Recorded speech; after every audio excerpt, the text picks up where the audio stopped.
go to one of our own senators down in Washington, D.C. Senator Sheldon Whitehouse joins us. Senator, thanks for making the time today. We appreciate it. Thanks. Good to be with you. So right now you're in a waiting period. No vote today because of Yom Kippur, so the next vote isn't until tomorrow.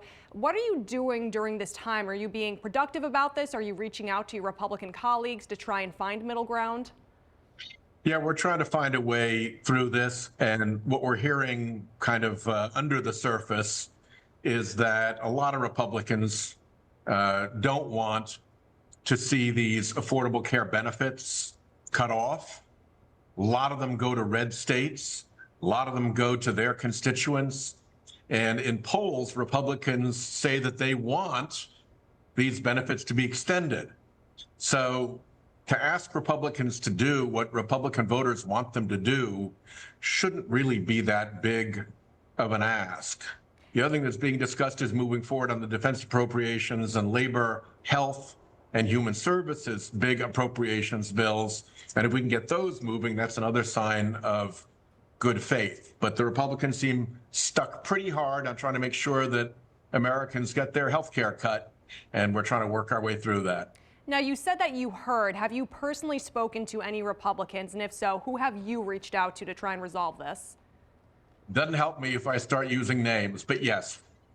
Okay. I know that one of the big controversial topics right now is revolving around paychecks. You're getting paid right now, so is everyone in Congress. Other federal workers are not getting paid.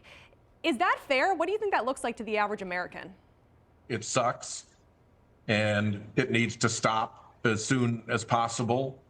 But it's set against a massive healthcare fight that is looming. We've got $1 trillion that the Republicans have cut out of Medicaid.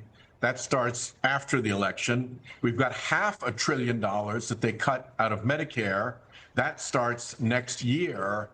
This affordable care benefit cut is what is happening now. And so that's why we're trying to get this solved now, because that's the immediate thing. But behind it is stacked up $1.5 trillion in cuts to Medicaid and Medicare. They're going to be devastating, particularly to Rhode Island hospitals and nursing homes. So this is just the opening stage of a really important battle. And it's awful that people are going to have their paychecks suspended until we're through this.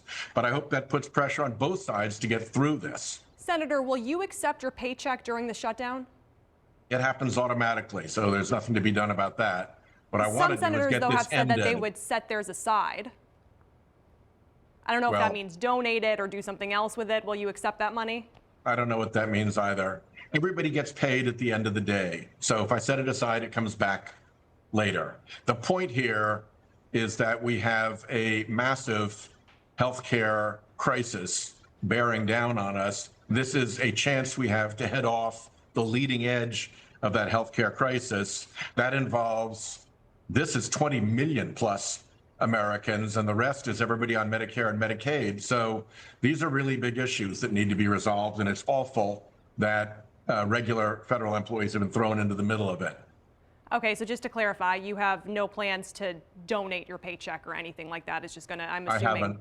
Okay, direct deposit. How long do you see this government shutdown lasting? And if it does last, will you continue to accept your paychecks? You know, I'm hoping that this can end fairly soon. I think that they're going to challenge us one more time to vote on the partisan reconciliation bill that they've offered, and we're going to challenge them one more time to show us that they're willing to move back the cuts to people who are getting affordable care benefits. And I suspect the conversations will begin in some earnest. They've already started on the Senate floor with friends across the aisle finding each other and floating suggestions. So I hope this doesn't go on too long. It's not just that it's bad for federal employees who have their paychecks suspended until it's over. It's also an embarrassment for the country. You know, the Chinese, the Europeans, the world are looking at us as the gang that couldn't shoot straight and couldn't get their act together because the president won't negotiate on this. And they're so desperate to apply healthcare cuts that they're willing to do this. And I just don't think the American people are with them on the health care cuts, and they should relent and do what people want, including their own voters.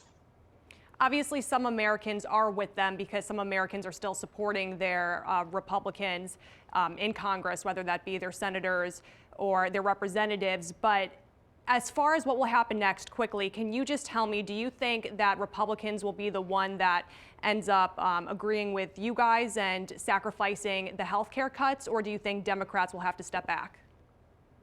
The way this usually works out is that a bipartisan group emerges that has an agreement that they can present to leadership on both sides.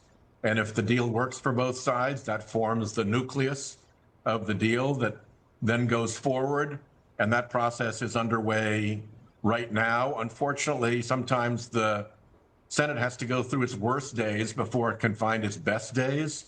But I'm hoping that we can find a way through this, because the healthcare fight matters to so many people. I mean, particularly in Rhode Island, where the healthcare system is struggling already, the kind of blows that the Republicans are threatening to Rhode Island's healthcare system are going to be very, very painful.